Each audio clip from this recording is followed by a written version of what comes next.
Hello बच्चों, कैसे हैं सभी लोग। उम्मीद करता हूँ सब बढ़िया होंगे और तैयारी तुम लोग की बहुत बेहतरीन चल रही होगी, है ना।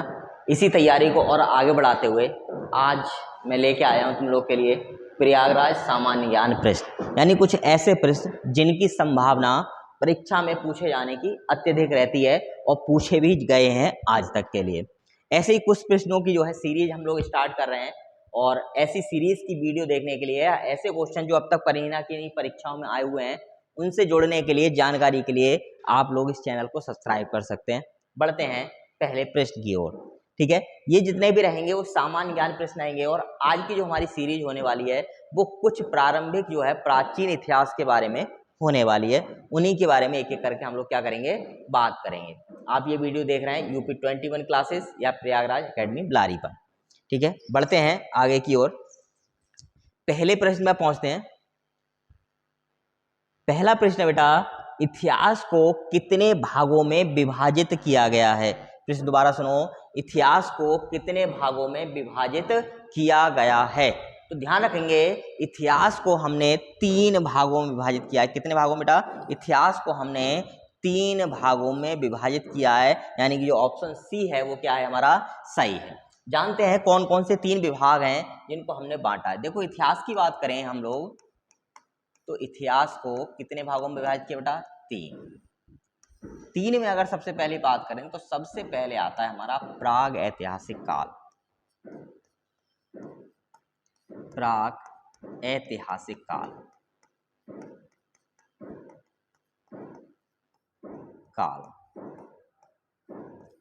दूसरा हमारा आता है आद्य ऐतिहासिक काल।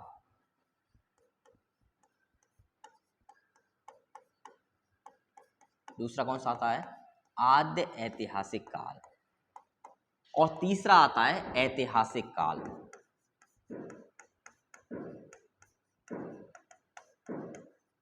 ऐतिहासिक काल यानी 3 कालखंडों में इतिहास को विभाजित किया गया है। बात करें अगर प्राग ऐतिहासिक काल की तो प्राग ऐतिहासिक काल इतिहास का वह कालखंड होता है जिसमें हमारे लिए किसी भी प्रकार की लिखित साक्ष्य जो है उपलब्ध नहीं हुए हैं, वह इतिहास कहलाएगा हमारा प्राग ऐतिहासिक काल। आद्य ऐतिहासिक काल की बात करें, आद्य ऐतिहासिक काल वह कालखंड है, इतिहास का वह समय है जहां पर लिखित साक्ष्य तो मिले लेकिन हम आज तक उन लिखित साक्ष्यों को पढ़ने में पूर्ण रूप से असमर्थ रहे। वह सारे के सारे जो कालखंड रहेगा वह क्या रहेगा, आद्य ऐतिहासिक काल का रहेगा। भाई अगर हम बात करें ऐतिहासिक काल की तो ऐतिहासिक काल इतिहास का वह कालखंड है जिसमें हमारे पास लिखित स्रोत उपलब्ध भी हैं और हमने उनको पढ़ भी लिया है।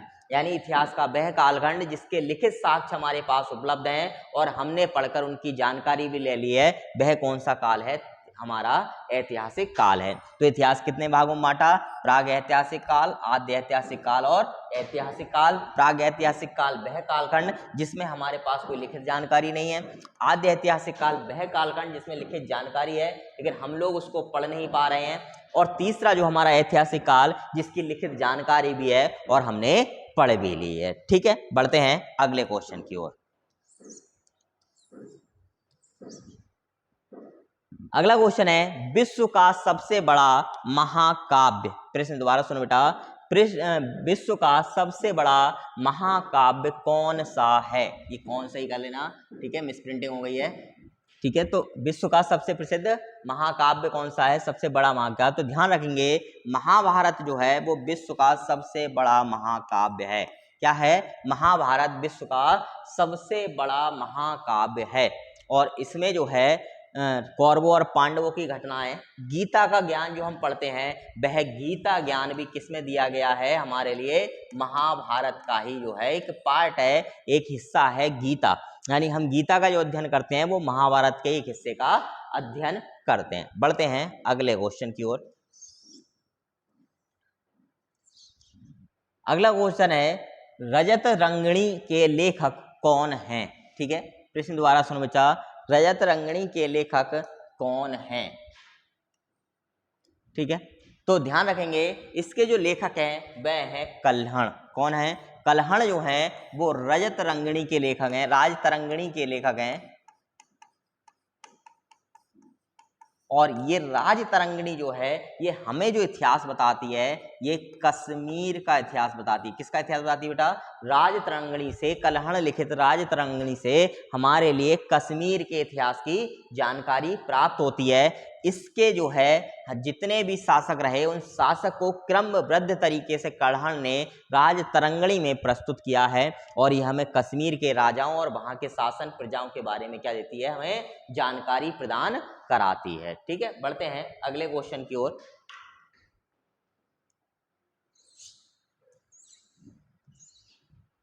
अगला क्वेश्चन है भारत के सबसे प्राचीन धर्म ग्रंथ हैं। प्रश्न दोबारा सुनो बेटा, भारत के सबसे प्राचीन धर्म ग्रंथ हैं, यानी सबसे प्राचीन धर्म ग्रंथ किसको माना जाता है? तो ध्यान रखेंगे सबसे प्राचीन जो धर्म ग्रंथ हैं वह होते हैं वेद। कौन से?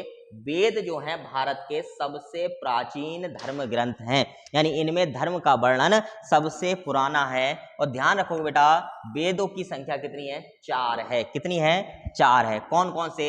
सबसे पुराना जो वेद है वह है ऋग्वेद। कौन सा है? ऋग्वेद। दूसरे की बात करें, ये पहला हो गया।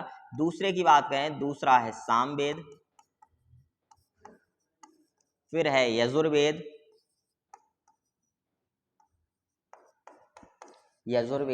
और चौथा है हमारा अथर्ववेद। सबसे पुराने वेद की बात करें तो सबसे पुराना जो वेद है वह है ऋग्वेद। सबसे पुराना वेद, सबसे पुराना कौन सा है?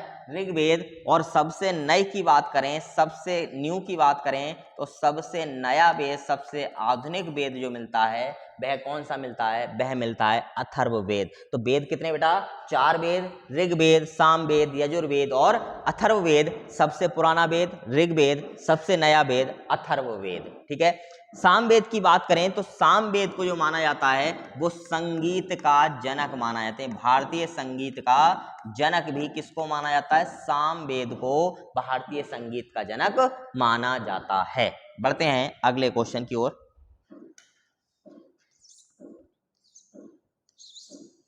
अगला क्वेश्चन है अरण्यक ग्रंथ का संबंध है। ठीक है, प्रश्न दोबारा सुनो बेटा, अरण्यक ग्रंथ का संबंध है। ध्यान रखेंगे अरण्यक का जो संबंध है वो जंगलों से होता है। किससे होता है? जंगलों से होता है। क्यों? क्योंकि अरण्यक का मतलब है वन। किसका मतलब? आरण्यक जो है, इस आरण्यक शब्द का मतलब होता है वन। और वन किससे बने? वन को क्या कह सकते हैं? जंगल भी कहते हैं। ठीक है, क्या कहते हैं? जंगल भी कहते हैं। तो आरण्यक ग्रंथों का जो अर्थ होता है वो होता है वनों में लिखे गए ग्रंथ। क्या कहलाते हैं? अरण्यक कहलाते हैं। इसीलिए अरण्यक का संबंध किससे होता है? जंगलों से होता है। ठीक है, आरण्यक वे ग्रंथ हैं जिनको वनों में रह करके गुरु के साथ शिष्यों ने लिखा था, उन्हीं को हम लोगों ने क्या कहा?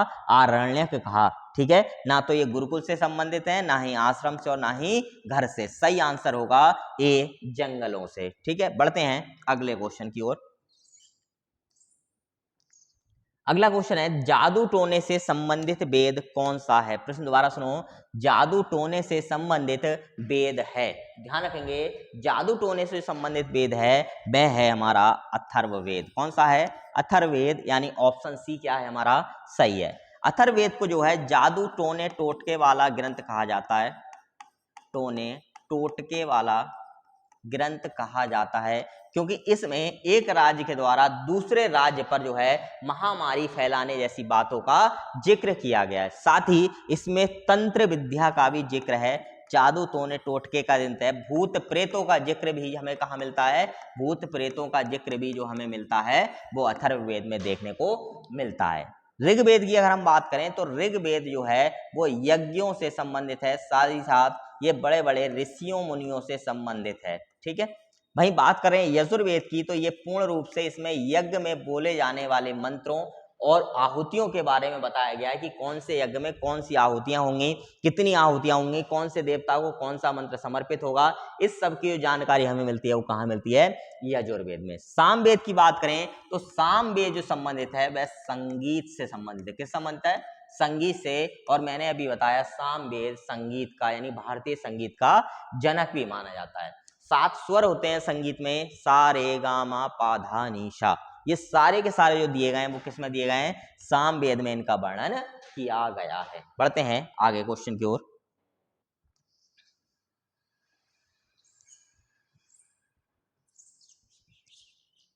अगला क्वेश्चन है सभी वेदों की गद्य रचना को कहा जाता है। प्रश्न दोबारा सुनो, सभी वेदों की गद्य रचना को कहा जाता है। तो ध्यान रखें बेटा, सभी वेदों की जो गद्य रचना है उसको कहा जाता है ब्राह्मण ग्रंथ। क्या कहा जाता है? ब्राह्मण ग्रंथ। यानी सभी वेदों की गद्य रचना क्या कहलाती है? ब्राह्मण ग्रंथ कहलाती है। ठीक है, यानी वेद जो है वो पूर्ण रूप से जो है गद्य में नहीं है, कुछ गद्य में है, कुछ पद्य में है, श्लोकाकार है, तो यानी गद्य नहीं है, लेकिन उसको अच्छी तरीके से यानी वेदों को बेहतर तरीके से समझने के लिए ही क्या लाया गया? बेहतर तरीके से समझने के लिए ही एक ग्रंथ बनाए गए जो क्या कहलाते हैं? ब्राह्मण ग्रंथ कहलाते हैं। ठीक है, इनसे क्या समझाता है? ग्रंथों को बेहतर तरीके से समझा जाता है। बढ़ते हैं अगले क्वेश्चन की ओर।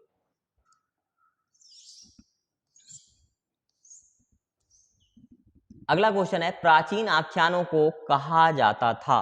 दोबारा सुनो, प्राचीन आख्यानों को कहा जाता था। तो ध्यान रखेंगे बेटा, प्राचीन आख्यानों को जो कहा जाता था वह कहा जाता था वेद। ठीक है, क्या रखेंगे?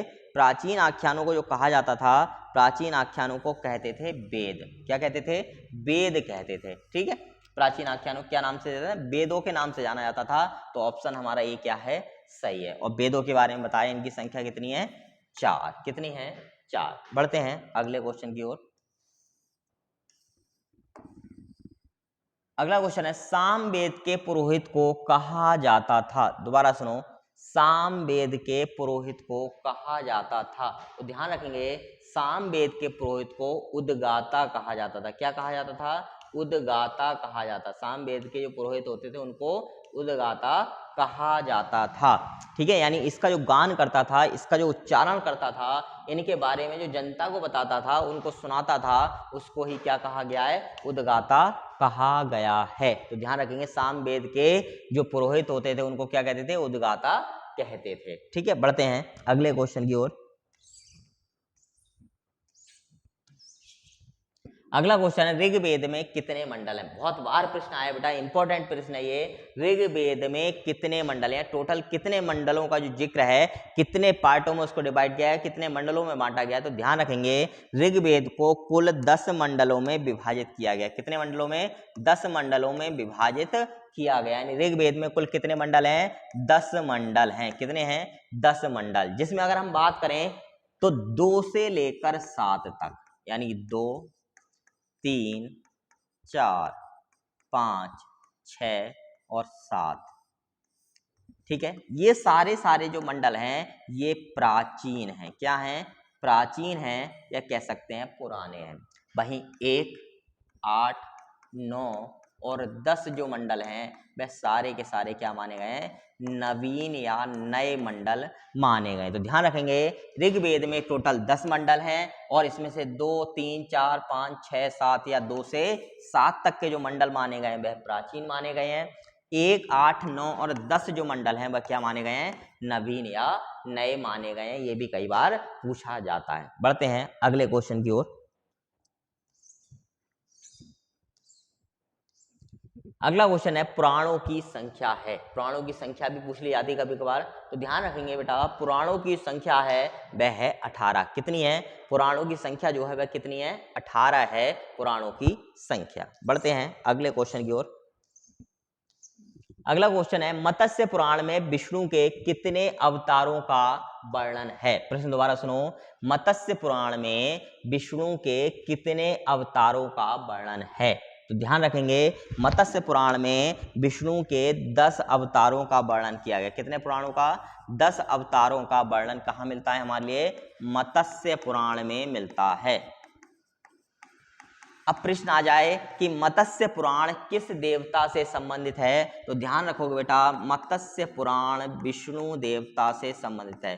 कौन से देवता से संबंधित है? मत्स्य पुराण विष्णु देवता से संबंधित है, या उनसे जो है संबंध रखता है। चलो बढ़ते हैं अगले क्वेश्चन की ओर। अगला है गुप्त वंश। गुप्ता हो गया है, ठीक है। गुप्त वंश का वर्णन किस स्मृति में किया गया है? प्रश्न दोबारा सुनो, गुप्त वंश का वर्णन किस स्मृति में मिलता है या वर्णन किया गया है? तो ध्यान रखो बेटा, नारद स्मृति में गुप्त वंश का वर्णन मिलता है। इस गुप्त वंश की बात करें हम लोग तो गुप्त वंश का सबसे प्रमुख जो शासक हुआ वह हुआ चंद्रगुप्त, विक्रमादित्य और दूसरा समुद्रगुप्त। समुद्रगुप्त को बात करें तो इसको कहा जाता है भारत का नेपोलियन।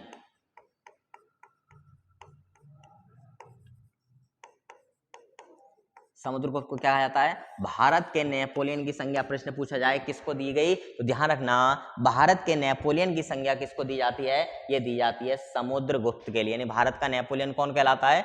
समुद्रगुप्त भारत का नेपोलियन कहलाता है। बढ़ते हैं आगे।